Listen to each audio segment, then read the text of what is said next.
l'Union européenne est en train de volontairement affaiblir l'accès au droit à l'asile, sachant que ce droit à l'asile est inscrit dans la Convention de Genève, qu'il participe activement à respecter les droits de l'homme. Parce que ces deux choses, ces deux concepts nous expliquent que chaque humain dont la vie est en danger a le droit de trouver refuge ailleurs.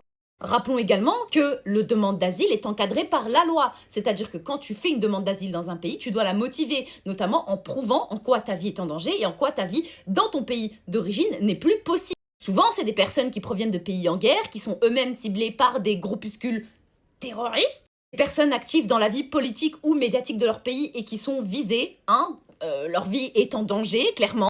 Et sans oublier que l'Union européenne, les anciens pays coloniaux, sont majoritairement responsables du fait qu'aujourd'hui, il y a des personnes qui doivent fuir leur pays parce que leur vie, leur sauvegarde n'est plus garantie dans leur pays d'origine.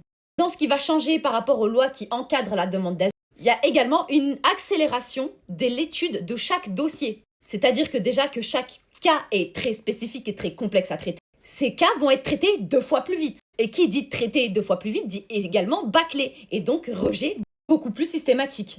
L'Union européenne prévoit également la création de zones tampons en dehors de l'Union européenne pour pouvoir y parquer toutes les personnes qui demandent l'asile, le temps que leur dossier soit évalué. Et pour toutes les personnes qui proviennent de pays considérés comme sûrs, notamment le Bangladesh, le Maroc et plein d'autres, une zone sera prévue sur place où les demandeurs d'asile devront rester le temps que leur dossier soit évalué, ce qui va participer aux dangers qu'ils sont en train de risquer. Si tu demandes l'asile et que tu quittes ton pays, c'est généralement parce que tu ne peux pas y rester dans ton pays. Parce que ta vie est en danger, c'est le principe. Et donc en créant ces zones dans ces pays pour les demandeurs d'asile, ça va empêcher les gens de se mettre en sécurité. Je tiens à le préciser et à vous le rappeler, ceci constitue une violation des droits de l'homme. Les droits de l'homme ne sont pas respectés par l'Union européenne avec l'adoption de cette nouvelle manière de gérer les demandes d'asile.